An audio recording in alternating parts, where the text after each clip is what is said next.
Os colaboradores e amigos do Ministério Jimmy Swaggart convidam você a se unir conosco nesta hora de culto e louvor, quando Jimmy Swaggart vai proclamar com ousadia a mensagem do poder de Jesus para mudar vidas. Sometimes gently sing. Se você tem sua Bíblia, por favor, abra comigo ao livro de Romanos. Vou ler do primeiro capítulo, começando no versículo 16 do livro de Romanos, escrito pelo grande apóstolo Paulo, que Jesus tornou grande. Começando no versículo 16, Romanos 1, vamos lá. Porque não me envergonho do Evangelho de Cristo, pois é o poder de Deus para a salvação de todo aquele que crê, primeiro do judeu e também do grego. Porque nele se descobre a justiça de Deus de fé em fé, como está escrito, mas o justo viverá pela fé. Porque do céu se manifesta a ira de Deus sobre toda a impiedade e injustiça dos homens que detêm a verdade em injustiça. Porque o que de Deus se pode conhecer, nele se manifesta, porque Deus lhe o manifestou, porque as coisas invisíveis, desde a criação do mundo, tanto ao seu eterno poder, como a sua divindade, se entendem e claramente se veem pelas coisas que estão criadas, para que eles fiquem inexcusáveis. Quero usar como tópico, pregando por alguns minutos hoje, o plano de Deus para o homem. O plano eterno de Deus para o homem eterno. Como pregador do Evangelho, certamente sei que um assunto tão vasto, com uma grandiosidade tremenda, e a pessoa só quer mencionar os pontos principais desse assunto por causa de toda a sua grandeza. Mas oro que enquanto Deus nos ajuda nessa noite, que todos vocês aqui nessa noite, e vocês que me assistem pela TV, que vocês não tenham dúvida alguma a respeito de qual é o plano de Deus para você, quando acabar essa mensagem. Abaixe sua cabeça. Pai, peço pela sua ajuda nessa noite. Eu não posso fazer nada sem o Senhor, eu não sou nada sem o Senhor. E somente o que posso ser de bom, se é que existe algo de bom em mim, é porque vem de ti. Eu peço que o Senhor me ajude a não violentar tua palavra, me ajude a manusear com cuidado, para compartilhar corretamente. Não me unja somente para pregar, Deus, mas unge o pessoal que está aqui hoje e aonde quer que eles estejam para ouvir essa palavra. E eu peço tudo em nome de Jesus, e todos dizem amém e amém. Há algum tempo atrás, uma das grandes pesquisas feitas a respeito dos Estados Unidos,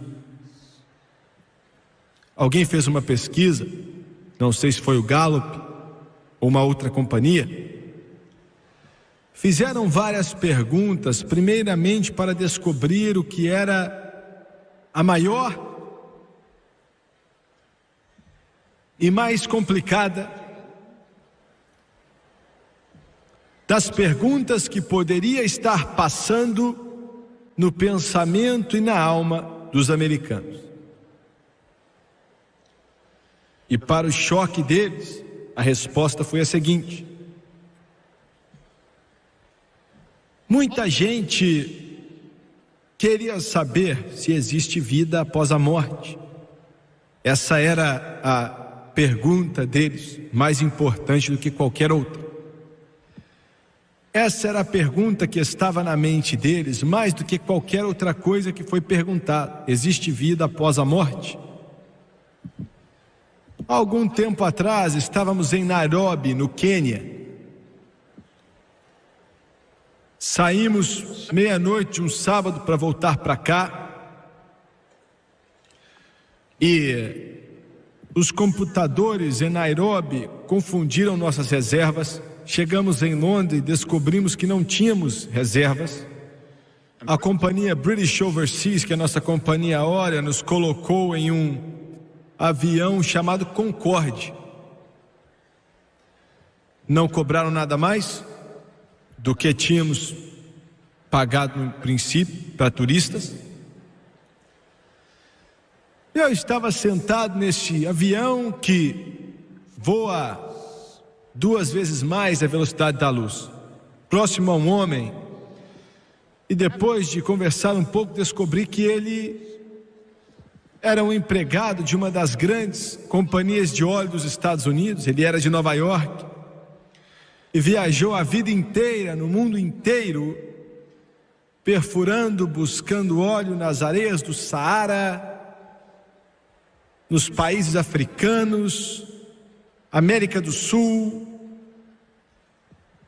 E depois de um tempo, enquanto o avião ia subindo cada vez mais alto, na velocidade supersônica, que o céu quase que ficou negro, ao invés de azul. E eu fiz a pergunta para ele: Senhor, você conhece o Senhor Jesus Cristo como seu Salvador?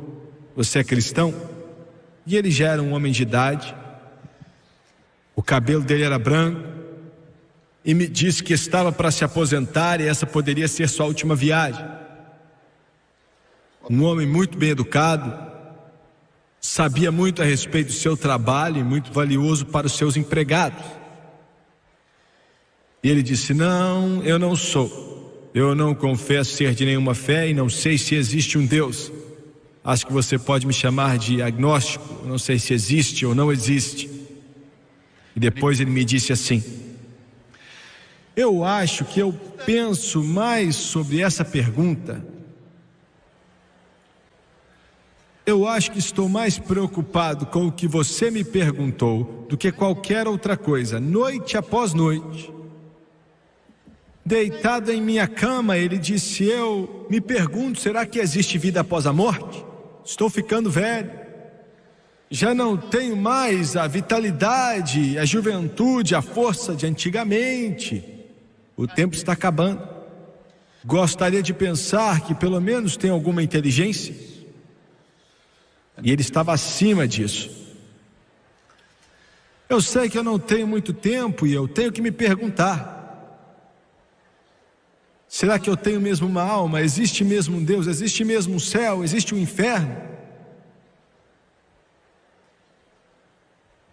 Conversei com ele, mencionei para ele na melhor forma que eu pude, e não pude fazer com que ele tomasse uma decisão conclusiva.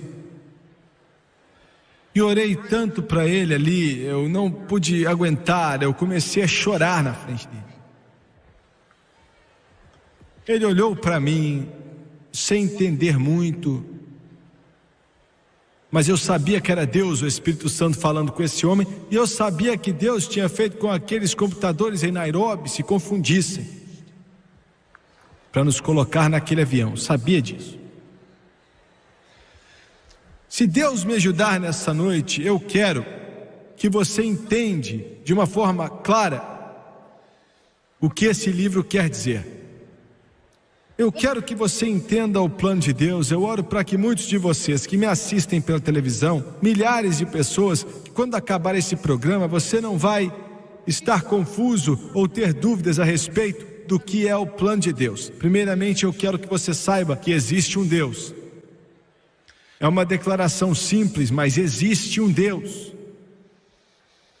Deus não é o chefão lá no céu, Ele não é a superestrela, Ele não é o Papai Noel glorificado, não é o homem lá de cima, Ele é o todo-poderoso e eterno Deus. Aleluia. Não existe um ser humano que tenha um pouco de inteligência ou conhecimento que possa negar com entendimento que tudo isso aqui não aconteceu do nada. Precisa haver uma força criadora, intelectual por trás disso. Nada acontece por acontecer. Nada simplesmente passa a existir. Sempre existe uma força maior que cria. Isso é bom senso. Eu li para você nessa noite. Você vê, ainda que você possa não ver Deus no natural, você vê as coisas que são feitas. Olhando e observando, você tem que notar, tem que chegar à conclusão que algo criou. Gênesis 1:1 diz que no princípio Deus criou os céus e a terra. E eu acredito nisso. Eu não acredito em nenhuma das frases, nem um pouquinho da evolução. Um cristão não pode acreditar na evolução e na criação ao mesmo tempo, é impossível.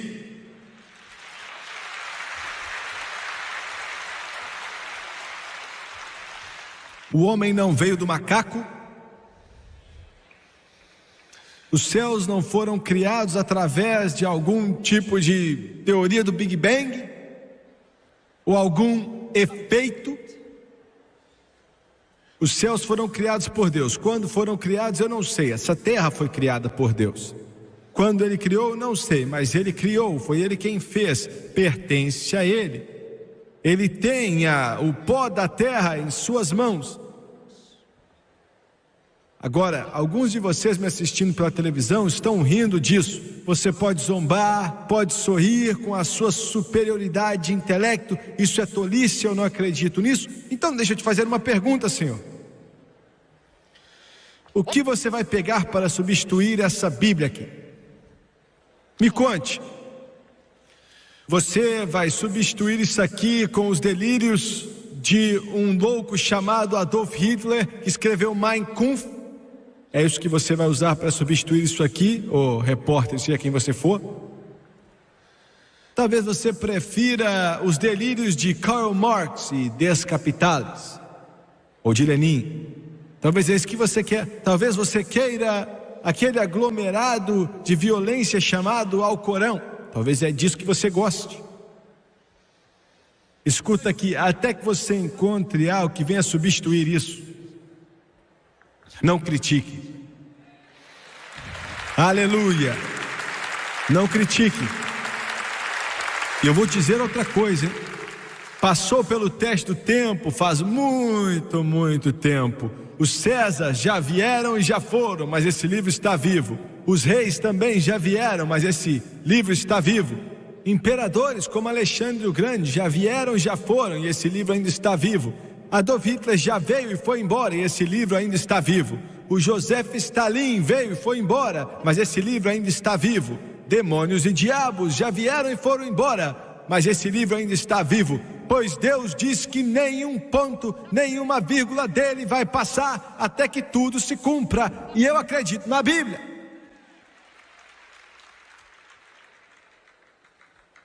E já basta.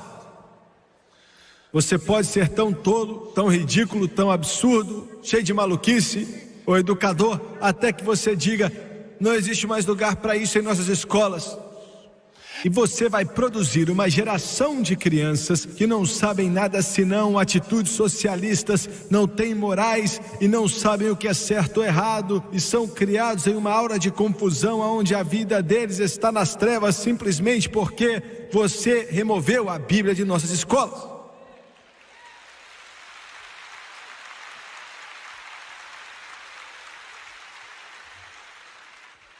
Eu creio na Bíblia. Eu creio que Deus criou os céus e a terra. Eu não sei quando Ele fez isso.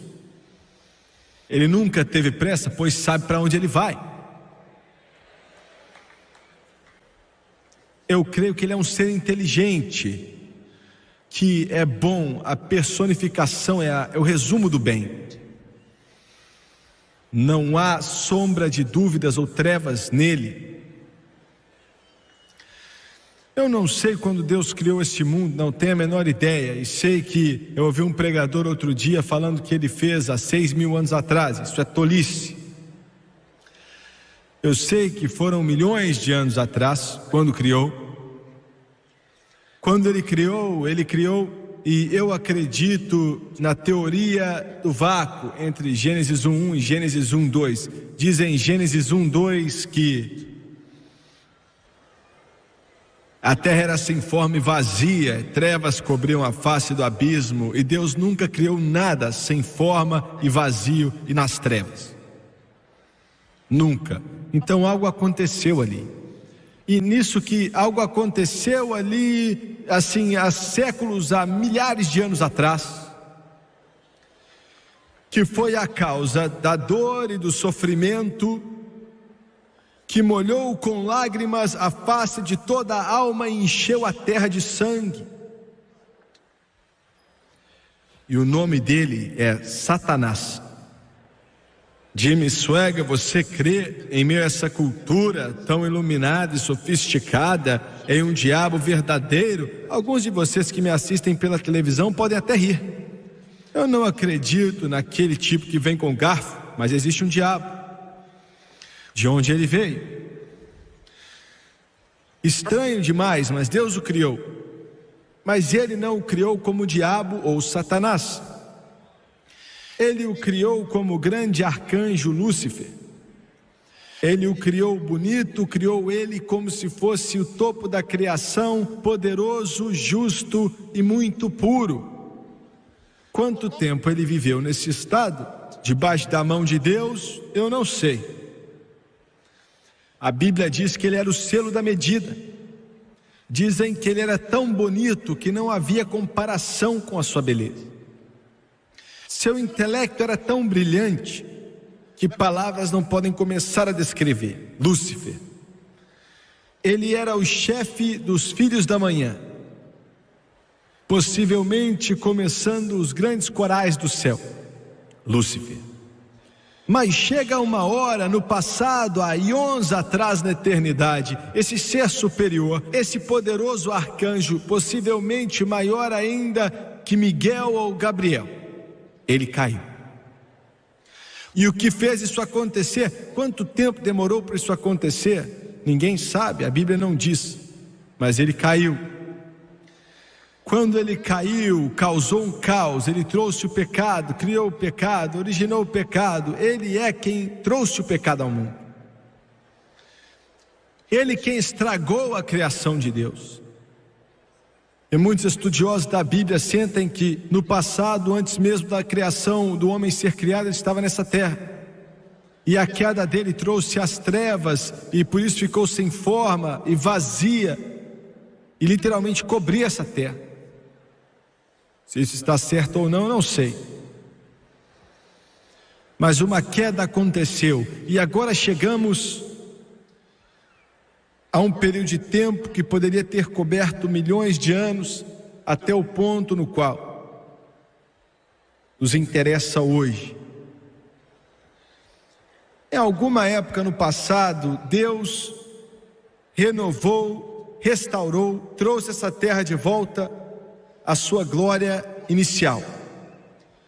Uma terra que era linda, que era muito bela, um mundo que não tinha nenhum tipo de ciclone, tornado ou furacões, um mundo que não tinha espinhos, que não tinha doenças, nem doenças como câncer. Olha, imagina.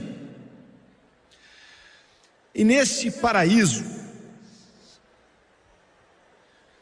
ele colocou a maior e mais perfeita criação que o Todo-Poderoso Deus já criou, o homem. Agora eu quero que você pense nisso, o homem. Você pode dizer, Jimmy Swaggart, originalmente os homens foram criados mais poderosos do que os anjos, mais fortes do que os anjos. Eu acredito que sim. Quando todos os anjos foram criados originalmente,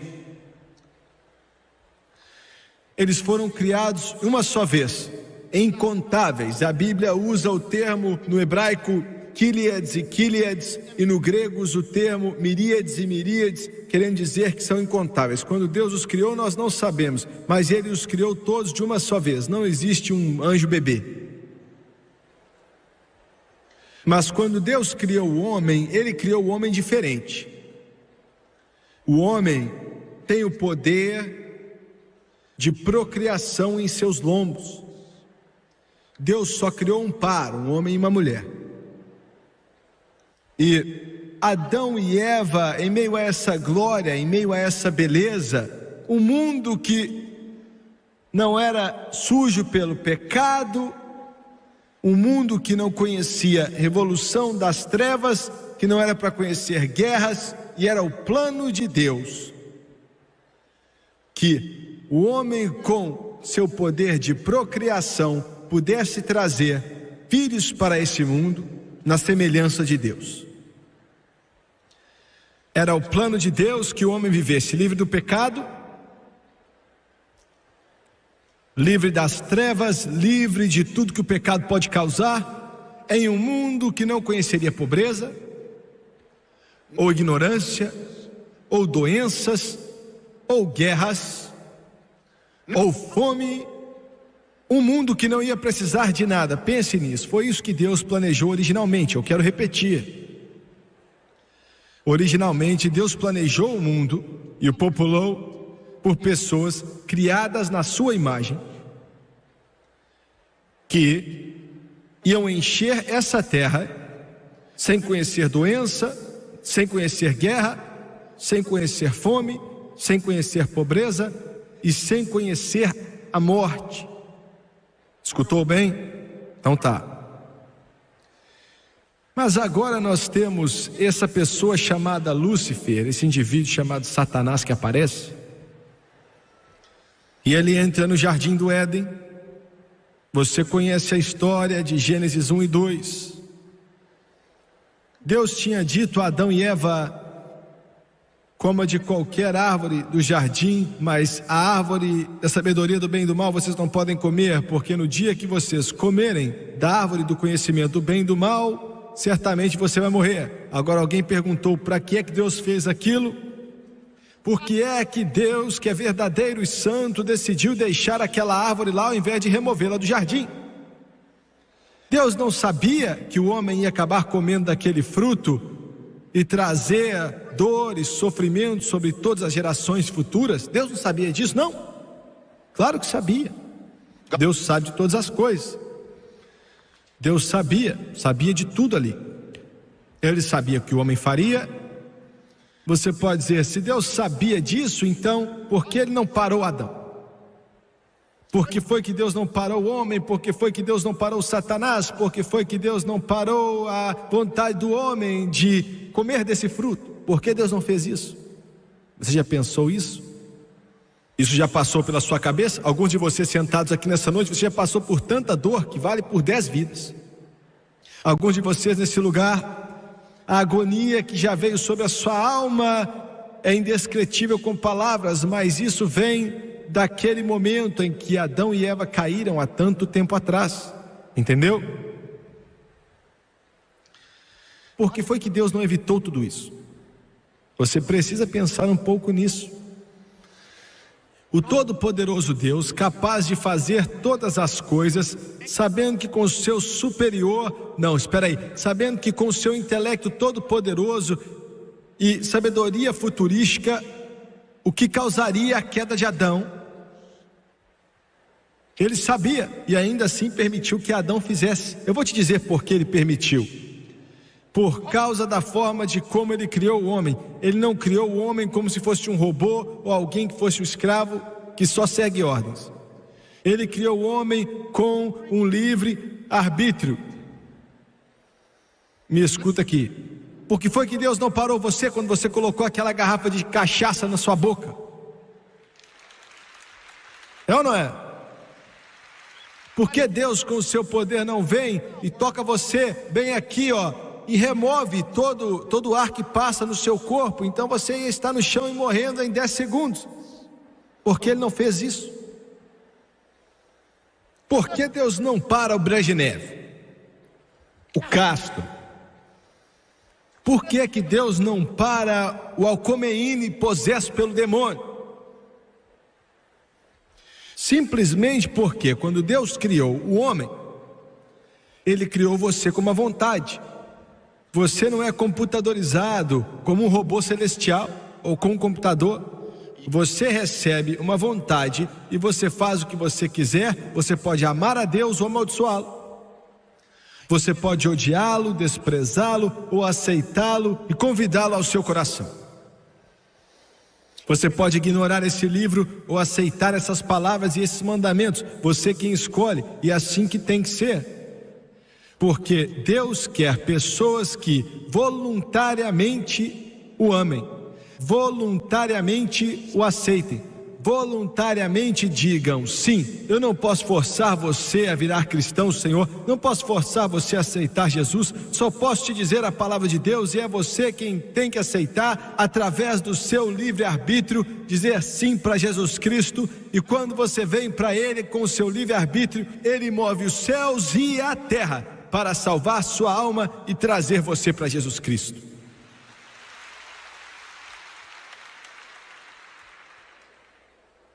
Entendeu bem? O homem foi criado com o seu livre arbítrio. Então Adão teve o direito de aceitar ou rejeitar, ignorar aquela árvore do conhecimento entre o bem e o mal, ou fazer o que fez. E ele escolheu. Alguém disse assim: olha, essa história de um homem comendo uma maçã e trazendo toda essa dor, eu não consigo acreditar nisso. Foi o que o homem falou para mim no aeroporto uma vez. Eu não acredito nisso não.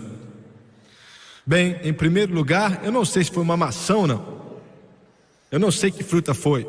A Bíblia não diz. E não era tanto como vocês pais dizem ao seu filho ou sua filha que tem 8, 9, 10 anos: não pegue um biscoitinho, você já comeu demais. E aquela criança desobedece a você e rouba aquele biscoito da jarra. Esse não é o problema do biscoito. O biscoito não é o problema. A desobediência daquela criança é que é o problema. Aquela criança ignorando o que você disse para ela e pediu que ela fizesse, independente daquele biscoitinho lá, não tem nada a ver. É aquela criança se rebelando contra a sua autoridade e dizendo: olha, eu não estou nem aí para o que você quer, eu não estou preocupado com o que você está dizendo, eu quero aquilo e vou pegar. E esse é o problema do mundo hoje. O mundo diz: Deus, nós não te queremos, não estamos interessados em você, vamos fazer o que queremos, vai ser como a gente quer. Você está me ouvindo?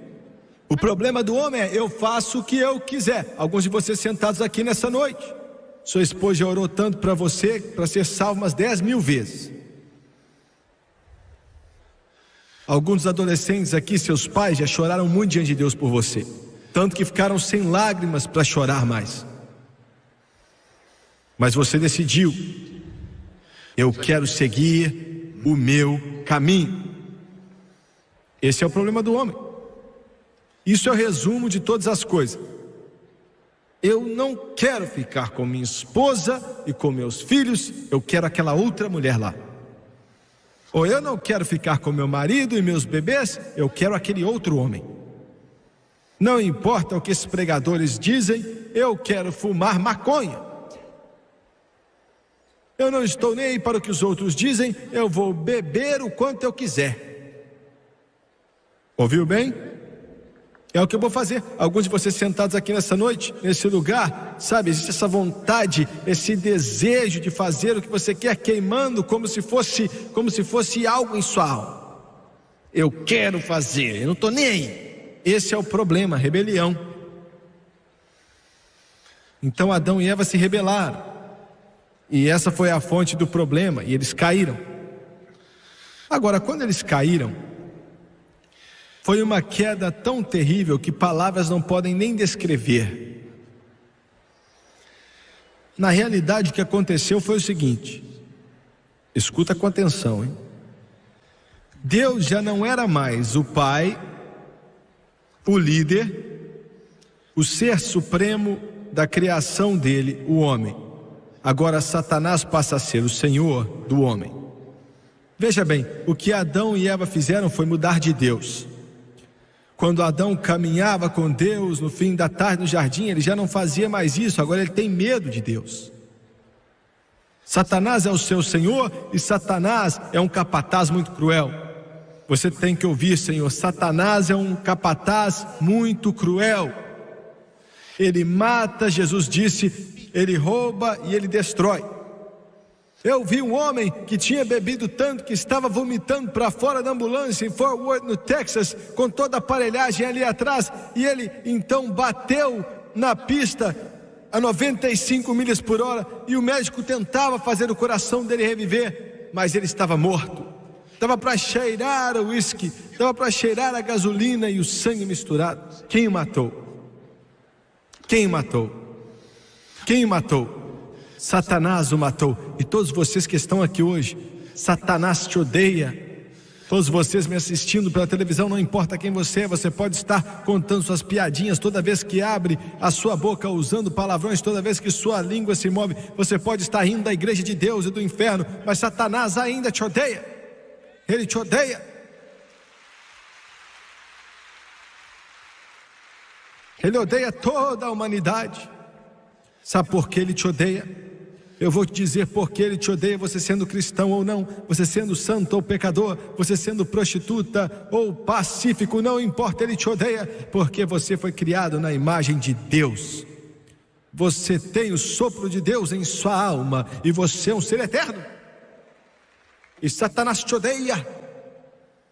E ele passa a ser o Senhor dessa terra. E com ele vem guerras, pobreza, ignorância, vergonha, os corações quebrantados, o choro e a dor, a doença, o câncer, os bebezinhos que nascem com leucemia, tudo que é podridão, tudo que é sujeira, tudo que é poder denegridor, de sofrimento, de doença que acaba com as pessoas. Me escute com atenção aqui, Senhor. Alguns de vocês culparam a Deus, você culpa Jesus Cristo, você culpa a Bíblia, mas não é culpa de Deus, não é culpa da Bíblia, não é culpa de Jesus, a culpa é de Satanás. E agora o homem está em apuros. Você pode dizer, não consigo entender, Jimmy Swaggart, como alguém que fez algo há 6.000 anos atrás, por aí vai. Eu não entendo como isso me afeta hoje. Eu vou te falar como te afeta. Porque, veja bem, nos lombos de Adão estava a semente de todo bebê que iria nascer. E quando Adão foi contaminado, fluiria nas correntes sanguíneas de tudo que é criança que nasceu nessa terra. E Satanás foi quem começou. Ele plantou aquela semente nas mentes dos anjos. Escuta aqui. Em meio aos querubins, os santos, não haviam como chegar à conclusão de como o homem seria salvo, porque como ele seria salvo? Porque todos os homens que nasceriam pecadores. Católicos, presbiterianos, luteranos, seja quem for que, olha, você pode batizar quando bebê, falar que agora são parte da igreja e agora são salvos através de regeneração da água, mas a água não salva ninguém.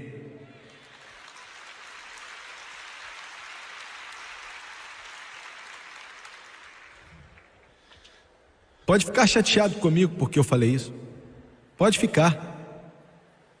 Mas eu digo isso para você porque te amo seus filhos, amo seus bebês, e você pode ensinar a eles, vocês foram salvos, tudo está bem, porque eu te fiz cristão na igreja quando você ainda era uma criança. Isso não salva eles, eles podem ir para tudo que é igreja, podem beijar até o pé do Papa se quiserem, mas não salva a alma deles, não.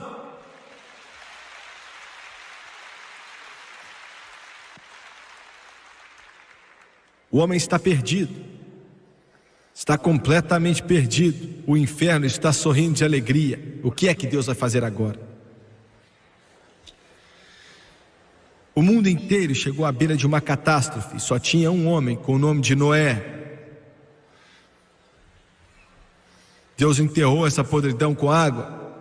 Era algo tão cheio de pecado, tão sujo. E olha, está chegando perto disso hoje em dia. Escuta aqui, estamos chegando perto disso hoje em dia também. Era algo tão podre que Deus enterrou com água, prometeu que nunca mais faria isso e disse: da próxima vez vou queimar é com fogo. Esse mundo inteiro está cheio de sujeiras e podridão, porque todos pecaram e estão destituídos da glória de Deus, viraram as costas para Deus. Depois do dilúvio, Deus olhou para essa terra inteira. Escuta o que eu estou dizendo: para todo esse mundo aonde a humanidade caminhava. E só havia um homem na face dessa terra, vivendo em meio a ímpios idólatras, lá onde Alcomine está agora, no país próximo ao dele, no Iraque. Em uma terra chamada de Ur dos Caldeus, encontrou um homem pelo nome de Abraão. E Abraão, eu já fui visitar seu túmulo outro dia e ele já está morto agora, já fazem quase 4.000 anos. Que eu estive chorando de pé naquele lugar, porque pensei: Deus, o que faríamos se ninguém tivesse vindo? Mas Deus encontrou um e disse: saia do meio dessa bagunça adoradora a ídolos, saia dessa confusão, largue o seu pai, largue sua irmã, largue todo mundo. E a mensagem ainda é a mesma hoje: o mundo é seu inimigo, é sujo, é podre, e como filho de Deus você tem que encontrar uma igreja onde o pregador sobe em cima do púlpito e chora pelos perdidos e se alegra pelos redimidos e prega a palavra do Todo-Poderoso Deus. Não se importa com o que a humanidade diz, e o dinheiro não pode comprá-lo, diabos não podem amedrontá-lo. Ele é cheio do Espírito Santo, cheio do poder de Jesus Cristo, e ele te diz: assim diz o Senhor, e ele prega para você até que fogo pegue na sua alma. Não importa se ele é negro, branco, azul, amarelo ou vermelho. Mas alguns de vocês vão para uma igreja que não viu Jesus Cristo faz 50 anos.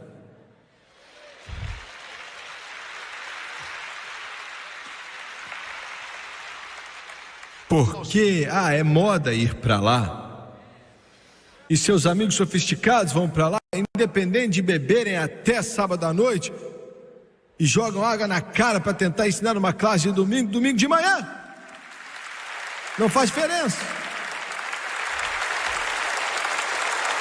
Não faz diferença que eles ignoram esse livro, ficam lendo o que diz a revista tal e tal, não acreditam na Bíblia, na palavra de Deus, acham que Jesus não viveu, não é a palavra de Deus. Esses homens são mentirosos, eles são lobos na pele de ovelha. Não importa se ele tem um colarinho ou não, e tem 1 milhão de diplomas. Saia dessa igreja, saia correndo rapidamente daí e encontre uma onde a glória é verdadeira e o poder do Espírito Santo é verdadeiro. Pode ser do lado errado da cidade, mas vai salvar a sua alma, vai te elevar acima das trevas e plantar o seu pé em solo firme, porque Jesus é a sua resposta.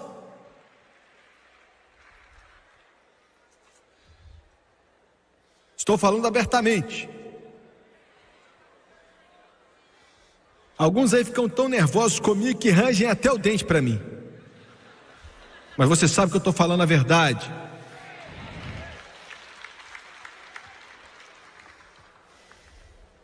E encontraram Abraão. Abraão disse: aonde eu tenho que ir? Ele falou: não é da sua conta, só vai. Aleluia. E Abraão foi buscando uma cidade que o construtor era Deus.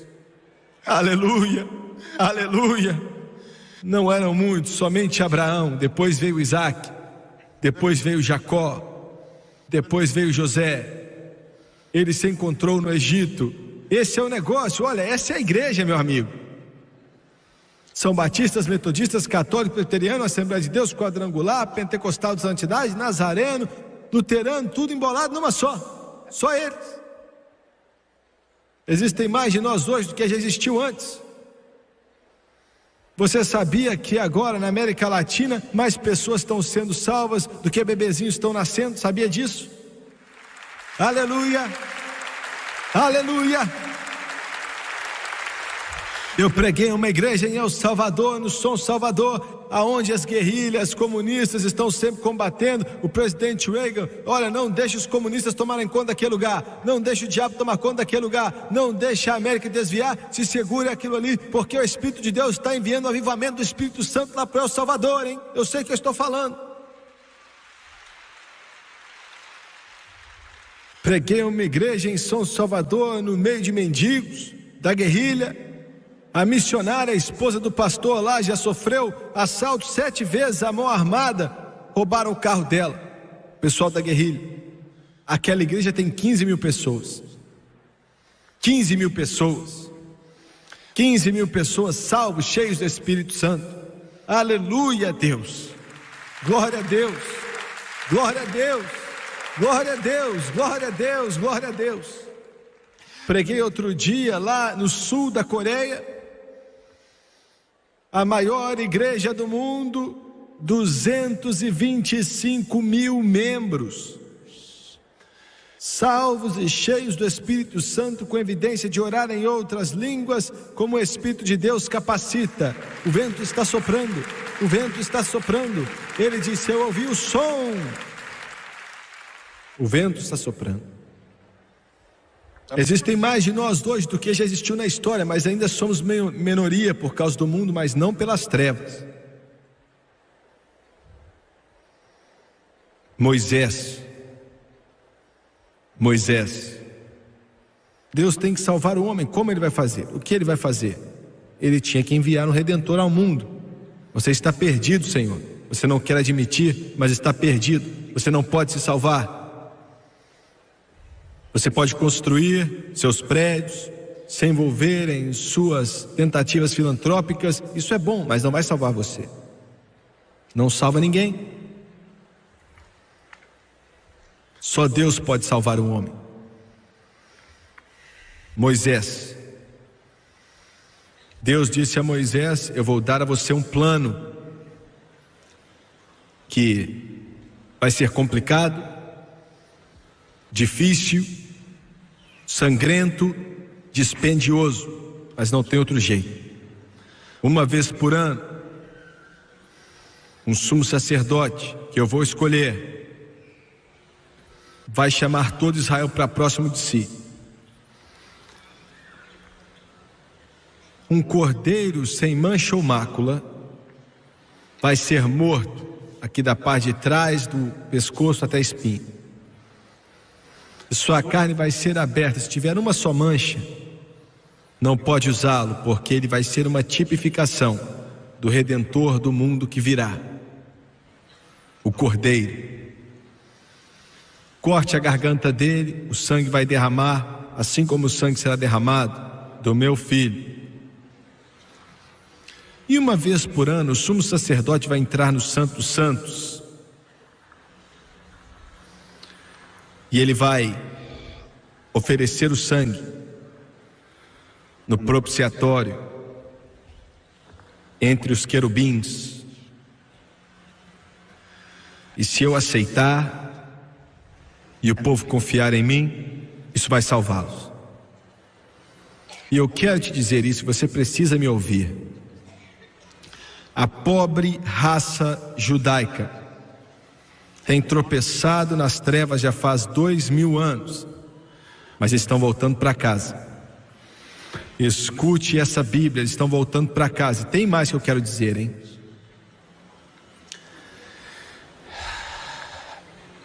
O KKK pode estar contra os judeus, você pode estar contra os judeus, qualquer um pode estar contra os judeus, a União Soviética pode estar contra o povo judeu, o mundo inteiro pode estar contra o povo judeu, mas vão para o céu, eles vão sim. Pode ter certeza.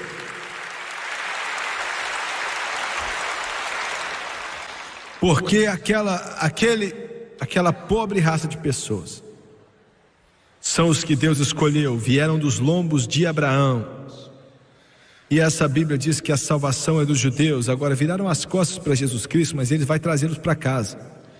Eu quero dizer mais uma coisa, senhor presidente, a América vai passar por tempos difíceis.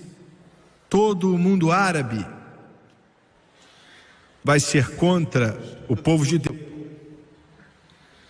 E pode chegar uma época quando os Estados Unidos não vai mais ter petróleo e vamos estar muito tentados a virar as costas para Israel.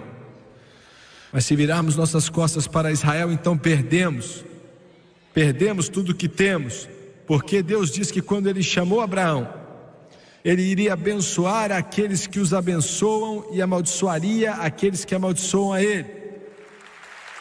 Isso é fato.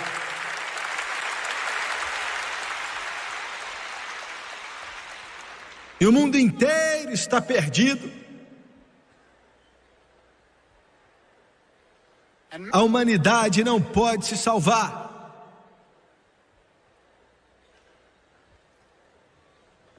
E Deus prometeu que um Redentor iria vir. E Ele fez como mais ninguém, nem os judeus pensaram que Ele faria assim. Gabriel apareceu para uma garotinha judaica adolescente pelo nome de Maria. Católicos, me escutem, vocês vão gostar disso. Aleluia. E ele disse: você é muito agraciada por Deus. Você vai dar à luz e o santo que de ti há de nascer aleluia, será chamado de Filho do Altíssimo. Aleluia ao Cordeiro. Ele nasceu de uma virgem. E eu quero que os modernistas entendam isso. É o que a Bíblia aqui diz. E eu quero que o pessoal da revista entenda também. Você pode remover 40% desse livro se quiser, porque você acha que Deus já é passado, mas vocês são tolos.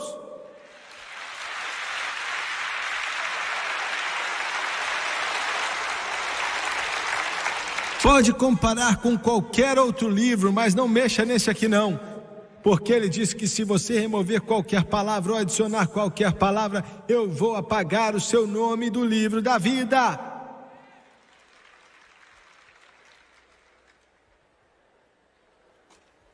E Jesus nasceu em um estábulo, filho de carpinteiro. Por quê? Por quê? Porque ele não nasceu na casa do mais rico, poderoso e famoso. Por quê?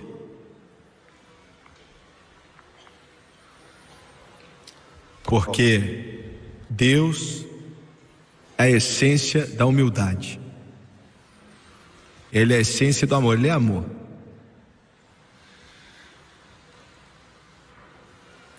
E Jesus foi criado como filho do carpinteiro. Agora Ele aparece com 30 anos de idade para curar os doentes, expulsar demônios, ressuscitar os mortos. E nunca houve outro como Ele. E eu quero te dizer outra coisa: muçulmanos, vocês podem se prostrar diante de Meca 3 vezes por dia e orar. E você pode falar sobre Alá o quanto você quiser, mas não pode chegar a Deus a não ser por Jesus Cristo.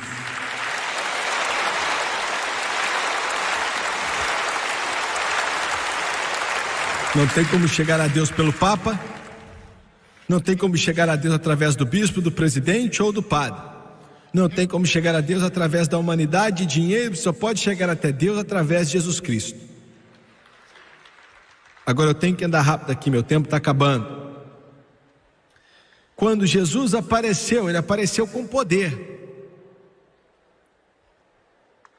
E Ele fez milagre atrás de milagre.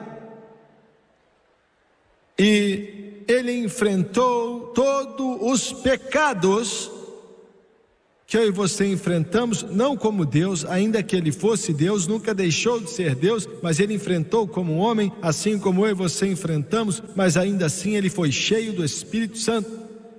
E Ele nunca falhou, nunca pecou, nenhuma vez. Quando Ele chegou ao fim da sua vida, Ele disse: Satanás não tem parte nenhuma, lugar nenhum em mim. E Ele disse: nenhum homem toma minha vida de mim, eu a entrego porque quero. Ninguém o matou, Ele se entregou. Agora é aqui que Satanás perde, bem aqui, enquanto termino. Aqui é a parte onde o reino das trevas é dissipado. Aqui é onde Satanás veio ao evento principal e perdeu. Ele tinha o direito de levar toda a alma que já viveu para o inferno, porque todos pecaram. Ele tinha o direito de matar toda pessoa, porque tinham falhado. Mas ele não tinha direito de matar a Jesus Cristo. E você pode dizer, você disse que ele entregou a vida dele. Isso simplesmente quer dizer que ele não exerceu o seu poder para evitar a morte. E quando Satanás colocou a mão nele, nessa hora ele foi longe demais. Foi quando ele deu um passo a mais, pois ele não tinha direito sobre Jesus Cristo. Jesus nunca tinha pecado, Satanás não tinha nenhuma parte nele. Satanás tinha o direito de tomar minha vida, de tomar você, Moisés, Elias, José, Elias, Jeremias, mas não tinha direito sobre Jesus. E quando ele fez isso, foi o que ele não deveria ter feito. Porque no poço do inferno, Jesus Cristo venceu os poderes das trevas e triunfou sobre Satanás, totalmente, por completo. E venceu ele pelo poder de Deus, para que todo aquele que queira possa vir e beber da água da vida de graça. O preço já foi pago, a alma já foi redimida. Nenhum homem precisa ir para o inferno, ninguém precisa morrer perdido, nenhuma pessoa precisa de aceitar a injustiça. A Bíblia diz que todo aquele que quer pode vir. Você é quem escolhe, você pela televisão, você que está aqui nessa noite também. O homem caiu, Jesus o redimiu, e você pode ser salvo. Abaixe sua cabeça, por favor. Precioso Deus, Pai Celestial, toma autoridade sobre esse espírito das trevas que tenta atrapalhar. Eu ordeno, Satanás, que saia e deixe esse povo em paz. Seu mentiroso, não há verdade em ti. Eu peço a Deus que essas palavras que dissemos venha trazer o homem de volta. Que eles venham criar raiz no coração das pessoas. E eu peço em nome de Jesus. E te agradeço, Jesus, pelo sangue. Quantos aqui nesse lugar hoje, você está perdido? Por milhares e milhares e até milhões de anos, o Todo-Poderoso Deus trabalhou para que você fosse salvo. Pois antes da fundação do mundo, na mente de Deus, Jesus foi crucificado. Quantos de vocês agora podem levantar a mão e dizer: Jimmy Swaggart, não estou bem, não estou vivendo bem, você pode orar por mim? Quantos aqui hoje dizem: preciso de Deus e de Jesus, não quero ir para o inferno, você pode orar por mim? Agora levante sua mão e eu não quero te envergonhar. Aqui em cima, primeiramente, continue levantando a mão. Obrigado, Deus ama muito a você, te ama muito. Aqui na frente, quantos de vocês agora podem levantar a mão enquanto eu estou apontando o dedo para a direção onde você está? Ore por mim, levante a mão. Obrigado, continue levantando a mão. Eu não estou vivendo corretamente. Eu quero que todos se coloquem de pé, por favor. Todos se levantem. Precioso Rei da Glória, obrigado, Jesus. Obrigado, Jesus. Obrigado, Jesus. Obrigado, Jesus.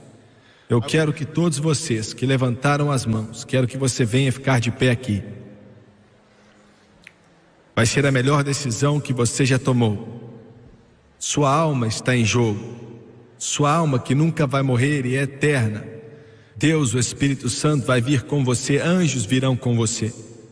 Nenhuma pessoa tem que se perder. Eles vão cantar mais uma vez: assim como sou, eu venho pedindo a ajuda do teu sangue, ó Cordeiro de Deus, eis-me aqui. e em todo esse lugar, atrás, na frente, aqui dos lados, na área principal, venha. O Espírito de Deus vai se mover, independente do diabo, dos demônios e do inferno. Em nome de Jesus, pessoas serão salvas, vidas serão transformadas, pecados vão ser perdoados, vindo para Jesus. Eu sei.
Eu quero que você olhe para mim, por favor, todos vocês. Quero que vocês olhem para mim.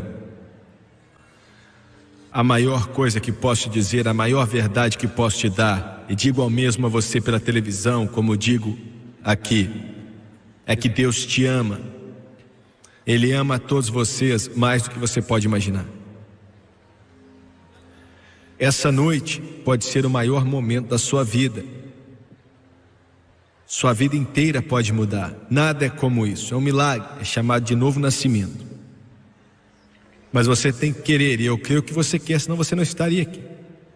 Alguns de vocês de pé aqui podem dizer: irmão Swagger, existem algumas coisas que eu estou fazendo que são erradas, e eu não sei se eu consigo largá-las ou não. Bem, a diferença é que agora você vai ter um poder com você que é maior do que essas coisas que te trouxeram problemas. Ele te dá poder para se tornar filhos de Deus. Agora eu vou fazer a oração do arrependimento, e vocês pela televisão vou orar, e quero que vocês orem comigo, e eu quero que vocês acreditem de todo o coração. E se você crer de todo o coração, Deus vai salvar sua alma. Abaixe sua cabeça, por favor, e feche os olhos. Vamos orar.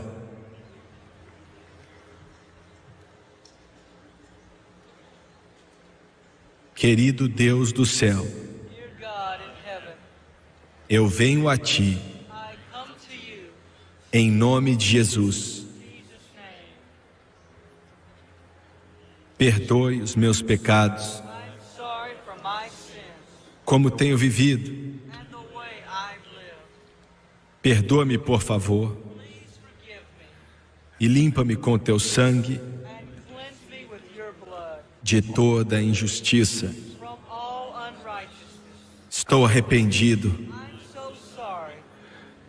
A Tua santa palavra diz, Romanos 10, versículos 9 e 10, se confessarmos com nossa boca o Senhor Jesus e crer de todo o coração que Deus o ressuscitou dentre os mortos, seremos salvos. Nesse momento, com a minha boca, diante do mundo, eu confesso Jesus Cristo. Em meu coração, eu creio que Deus o ressuscitou dentre os mortos. Então agora, eu repito essas palavras em meu coração, que é tão importante. Eu aceito Jesus Cristo como meu Salvador para sempre. E agora, de acordo com Sua palavra, na qual acredito, sou lavado, estou limpo, estou redimido, estou transformado, eu nasci de novo eu estou salvo. Aleluia, aleluia.